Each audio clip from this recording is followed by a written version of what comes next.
আসসালামু আলাইকুম। ক্যাম্পের ভুবনে সবাইকে স্বাগত। ক্যাম্প মানে certified apparel management professional. Apparel business বাংলাদেশের সবচেয়ে বড়, সবচেয়ে বেশি বৈদেশিক মূল্য অর্জন করে এবং দেশের সরাসরি অথবা ইনডাইরেক্টলি 1 কোটি লোকের কর্মসংস্থানের ব্যবস্থা করে। এই অ্যাপারেল শিল্প বাংলাদেশে প্রায় 40 বছর বা আরেকটু বেশি। 1979 সনে দেশ গার্মেন্টসের জন্ম।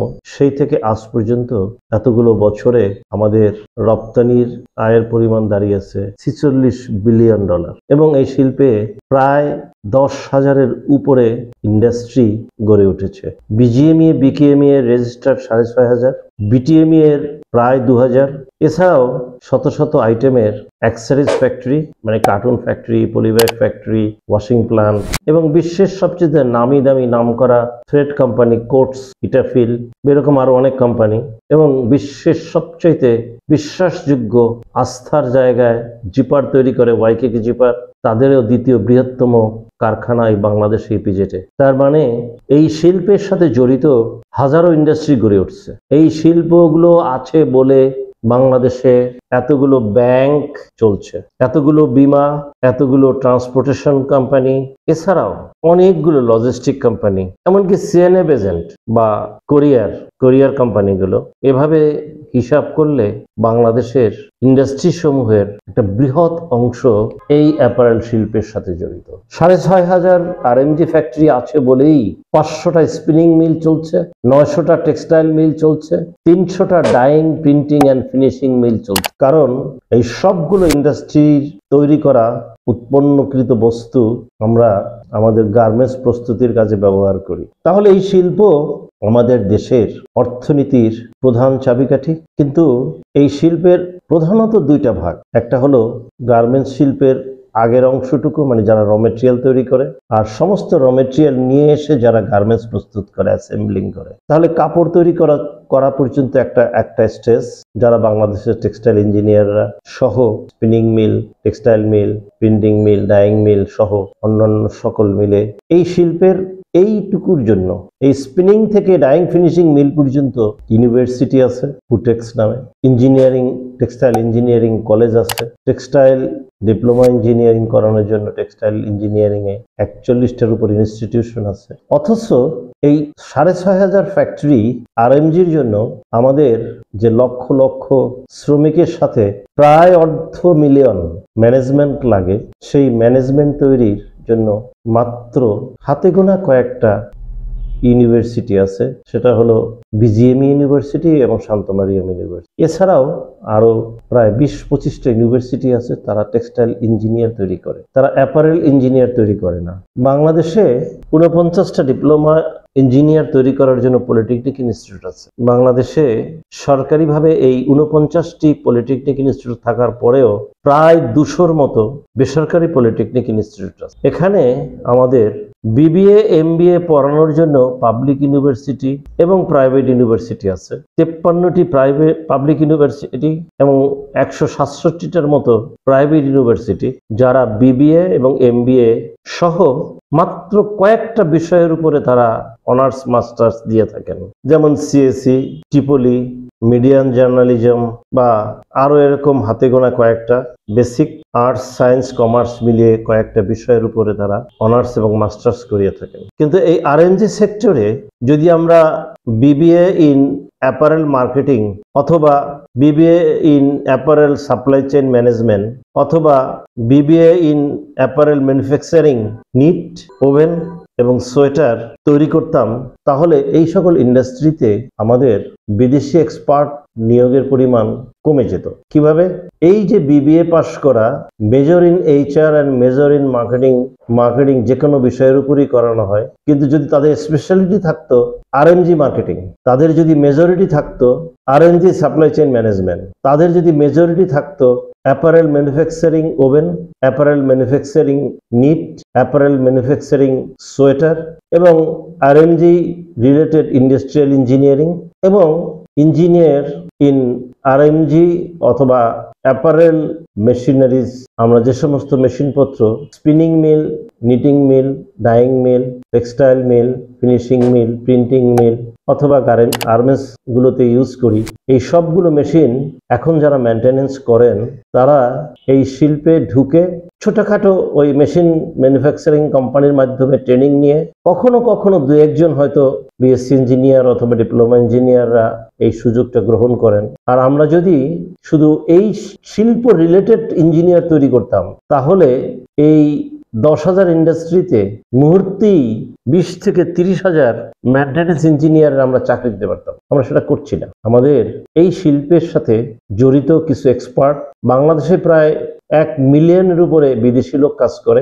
বাংলাদেশে আমাদের 3 মিলিয়ন শিক্ষিত বেকার এবং এদের অনেকেই অনার্স মাস্টার্স করা। বিআইডিএস এর গবেষণায় দেখা গেছে যে প্রতি বছর 2 লক্ষের উপরে অনার্স মাস্টার বেরিয়ে আসে, তাদের 47%ই বেকার থাকে। এদেরকে আমরা এই শিল্পের সাথে সম্পৃক্ত করে ব্যবস্থা করি না বিধায় আমাদের ফরেন এক্সপার্ট ইউজ করতে হয়। ফলে কি হচ্ছে? ফলে যেটা হচ্ছে, একজন ফরেন এক্সপার্ট বাংলাদেশের কোনো গার্মেন্টস কারখানায় অথবা কোনো বাইং হাউসে চাকরি করে যে পরিমাণ বেতন ড্র করেন, ওই পয়সায় বাংলাদেশের 4-5 জন ওই পদবীর অফিসার আমরা নিয়োগ করতে পারি। ফলে দেখা যাচ্ছে বাংলাদেশের 14 মিলিয়ন লোক দেশের বাইরে কাজ করে। তারা 2022 সালে আমাদেরকে রেমিটেন্স পাঠিয়েছেন $22 বিলিয়ন। অফিসিয়াল হিসাবে বাংলাদেশ থেকে বাংলাদেশ যে সমস্ত বিদেশি এক্সপার্টরা কাজ করেন তাদের পিছনে এনবিআর এর হিসাব অনুসারে $10 বিলিয়ন রেমিটেন্স থেকে তাদের স্যালারি দেওয়া হয়েছে।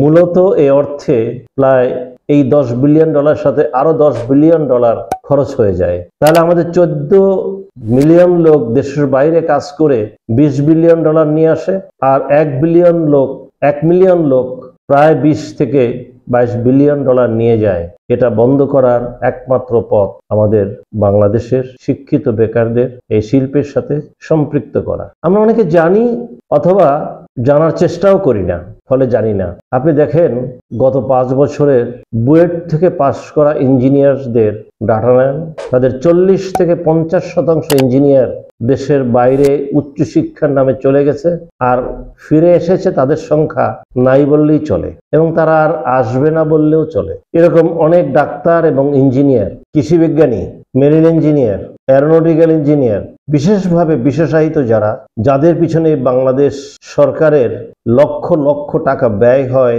একজন ইঞ্জিনিয়ার বা একজন ডাক্তার তৈরি করতে, সে যখন তার গ্রাজুয়েশন শেষ করে তখন এই দেশে তার চাকরি পাওয়ার আস্থাটা খুঁজে পান না। তিনি জানেন না কি চাকরি পাবেন। এমনও দেখা গেছে যে বাংলাদেশে অনেক ডাক্তার বা ইঞ্জিনিয়ার, ঢাকা মেডিকেল অথবা বুয়েটের পাশ করা ইঞ্জিনিয়াররা বিসিএস পরীক্ষা দিয়ে magistrate, foreign service cadre, AC land, UNO, এমনকি আনসার ভিডিপির অ্যাসিস্ট্যান্ট ডাইরেক্টর হয়ে বসে থাকেন।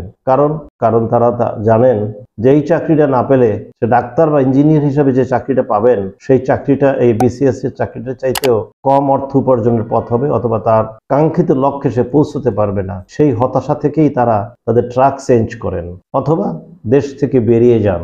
এই যে দেশের মেধাবী ছাত্রগুলো দেশ থেকে চলে যায়, এটাকেই বলে ব্রেন ড্রেন।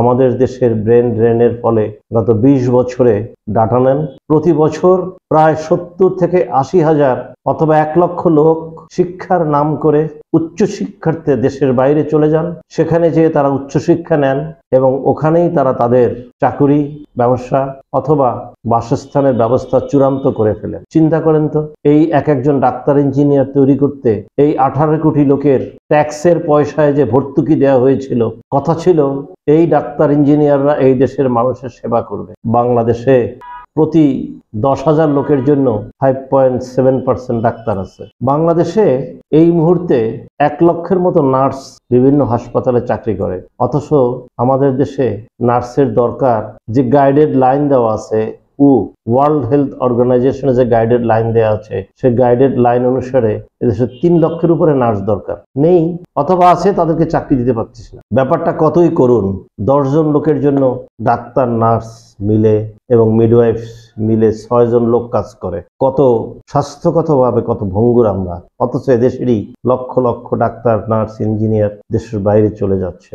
আমাদের এখনো যদি দৃষ্টিভঙ্গির পরিবর্তন না হয়, আমরা যদি এখনো পদক্ষেপ না গ্রহণ করি, তাহলে এই ব্রেন ড্রেনের ফলে এই দেশ একসময় মেধাশূন্য হয়ে যাবে এবং সবচেয়ে নিম্ন স্তরের মেধাসম্পন্ন লোকেরা এই দেশের বড় বড় আমলা অথবা রাজনীতিবিদ হবেন অথবা ব্যবসায়ী হবেন। ফলে এই দেশের অর্থনৈতিক ব্যবস্থা ভেঙে পড়া, অর্থনৈতিক অবক্ষয়, চরমভাবে অস্থিরতা এবং হতাশার জন্ম দিবে আমাদের আগামী প্রজন্মকে। তাই আসুন আমরা এদেশের শিক্ষিত বেকারদের কোনো না কোনোভাবে স্বল্পতম ট্রেনিং দিয়ে খুব দ্রুতই আমাদের বিভিন্ন শিল্প কারখানায় নিয়োগ করি। ফলে আমাদের দেশের শিল্প কারখানার যদি উন্নতি ঘটে, অর্থনৈতিক উন্নতি ঘটে, তাহলে দেশ এবং জাতি সমৃদ্ধ হবে। সেই উদ্দেশ্যকে সামনে রেখেই ক্যাম্পের জন্ম।